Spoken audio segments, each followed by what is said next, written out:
The film, based on true stories, begins with a historical reference. On January 1st, 1863, Abraham Lincoln announced the liberation of slaves. The camera floats over the Louisiana swamps. Slaves work in the cotton fields. Armed top guards and dog watchmen sleep among them. The main character, a slave named Peter, and his family find consolation in the Bible. The watchmen drag him out into the street despite the heroic resistance. Only by threatening his wife, the whites can cope with the raging slave. After putting Peter in a cage with the rest, they take him away. The family runs after the carriage, but the guards drive them away. The cage rolls along the cotton plantations, passing by the coals crowned with the heads of the escaped slaves. The carriage arrives at the Confederate camp, where the wounded are treated, the guns are cleaned, and the soldiers gain strength. The newcomers are pulled out and led along the mud by a chain. A railway is laid out nearby. Peter witnesses how the enslaved man was shot when he fell without strength. Later, the hero tries to help his partner, who also fell. The guard points a gun at Peter, but the appearance of two horsemen interrupts the quarrel. Peter returns to work, but a hunter named Fassel closely follows him, who later stabs another fugitive. In the evening, the guards drag the beaten and disabled man into the common cell. The hero encourages his comrades by misfortune, reminding them that God is with them. But not everyone shares his views. In the morning, the slaves continue to work for the good of the lords. The guard announces a break to quench his thirst, but the daring Peter, who has been noticed since the last time, is deprived of his privileges. He continues to carry the burden. Peter accidentally eavesdrops on the conversation of the guards, who discuss Lincoln's order to free the slaves. The conversation is interrupted by a flash of anger. One of the supervisors is enraged at the boy slave. Peter stands up for him.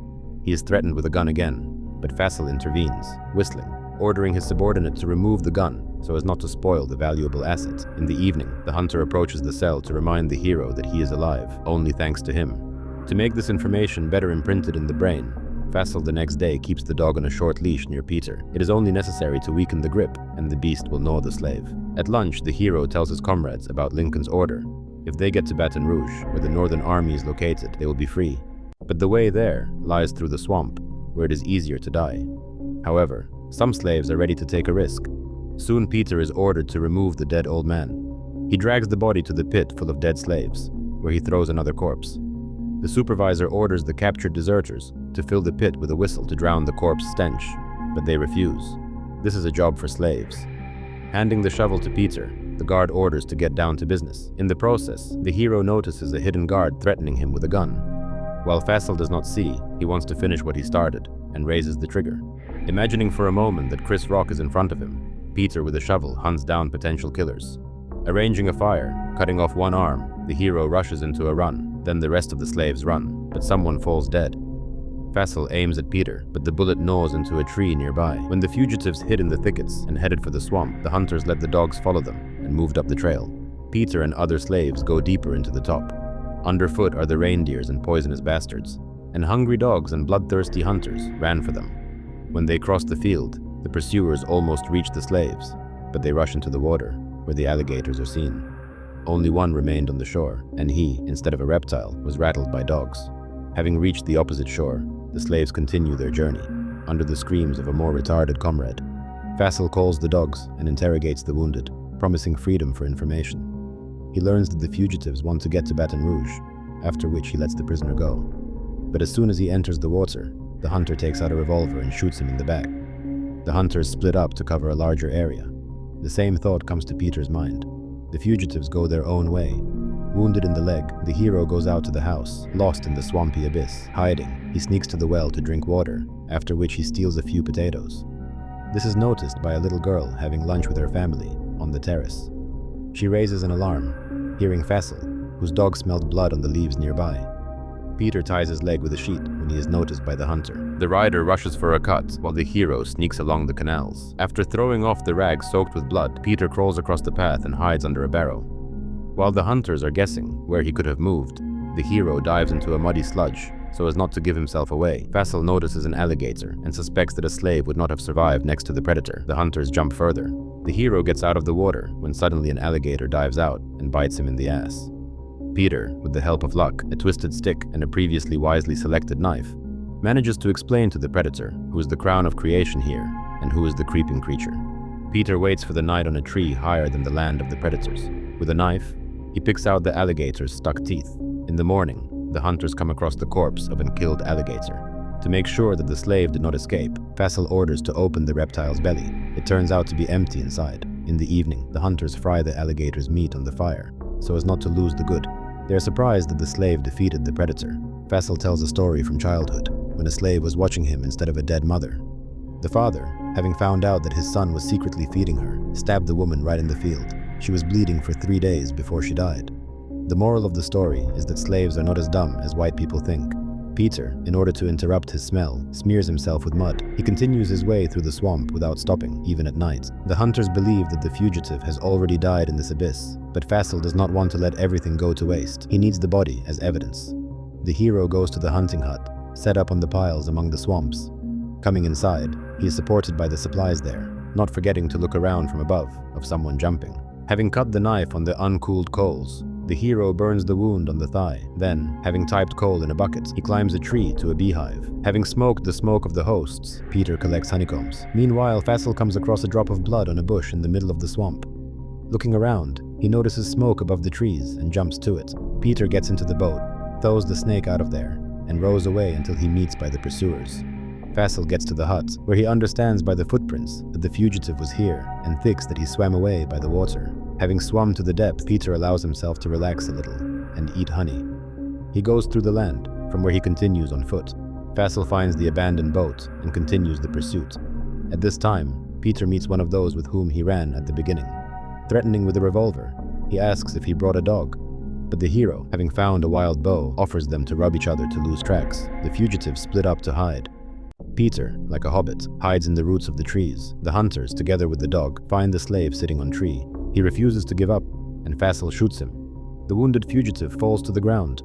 Hunters interrogate him, but he does not tell them where Peter is, even when his throat is cut to save a bullet. The hunter cuts off the head of the slave as evidence.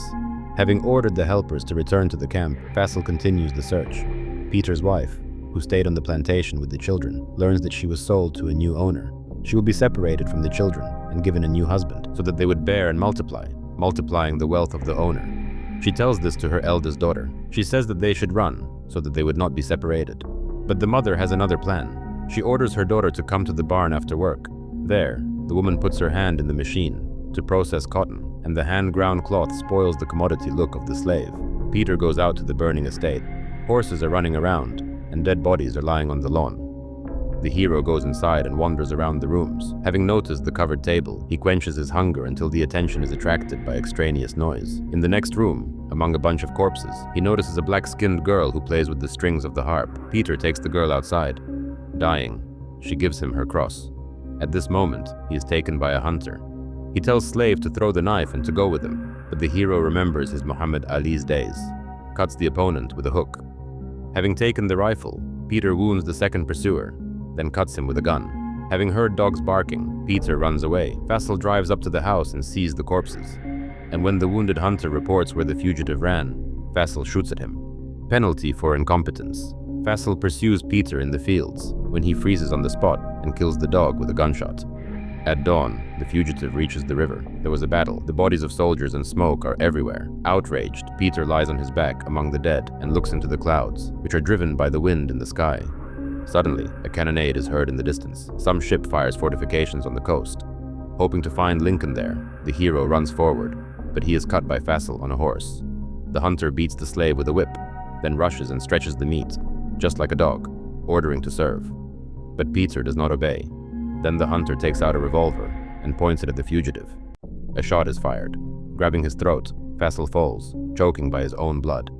Peter is surrounded by black-skinned people in military uniform, the colored army of Louisiana, serving President Lincoln. They take the hero with them to help him. Peter comes to his senses in a field hospital, overcrowded with wounded. Shots are heard nearby. He repeats that he needs to go to his family, but the nurse insists that he must gain strength and come to his senses. Life is boiling in the camp. The black-skinned people who got here are gradually getting by. Peter wonders how old he is, but he has no idea. He tells about his previous owner from the cotton plantation, and about the escape from the railway. He tells the officer that he must find his family, but he reminds him that they are in an army camp, in the midst of a civil war. The hero is put before the election, to work for the security, or to sign up as a soldier in the ranks of the North. Peter chooses the latter. At the location of the detachment, he finds the third companion with whom he escaped. He also managed to get there. In the queue for the uniform, the hero is distracted by two gentlemen who need to talk to him. They are photographers who want to capture the image of Peter for their descendants, in particular, his back, striped with terrible scars from whip hits. Soon, the hero turns black, which is not the first time for him. He talks to the commander, who was born a free man. The commandment discusses tactical plans. Morning, detachment goes on the attack. The officer says in an inspiring speech that they are fighting for their freedom. By the sounds of a drum, they march past the lying wounded and killed. Soon, comrades on the left and right of Peter fall. They were killed by bullets, but he, along with the others, bravely moves forward. The detachment rushes to attack the Confederates' fortifications. Artillery fire lays shells all over the battlefield, but the soldiers rush to the enemy's trenches. Peter is blown away by an explosion into a puddle, where he lies unconscious while the battle is going on. Waking up, he crawls forward, watching as his detachment rushes to attack under enemy fire. The battle partially turns into a hand-to-hand combat. The trenches are cleared with bayonets. Peter lies in cover and shoots from a rifle, hiding behind the corpses from the fire. He helps the wounded to RIP, and then crawls forward with his rifle. Having found the wounded comrade in arms, the hero encourages him, and then leads the remaining soldiers to a new attack. The Northerners rush to the Confederates' fortifications, not counting the losses. They manage to get to the guns, at least showing their superiority. By the evening, the battle has calmed down. The columns march to the estate. Among them is Peter. They pass by the plantation workers, who were taken prisoner by the soldiers. The hero sees the former owner, who is killed by a shot to the head. The soldiers announce to the slaves that they are free from them. Peter looks for his family among the gathered, then asks the locals where his wife is. He enters his old house, but there is no one there. The hero wanders among the joyful people, looking for his family, for the reunion, but does not find it anywhere. Having already lost hope and despaired, Peter suddenly notices the children and his wife. Not believing his eyes, they look at him. They rush to each other, hugging and not holding back their tears. At this happy moment, the film ends.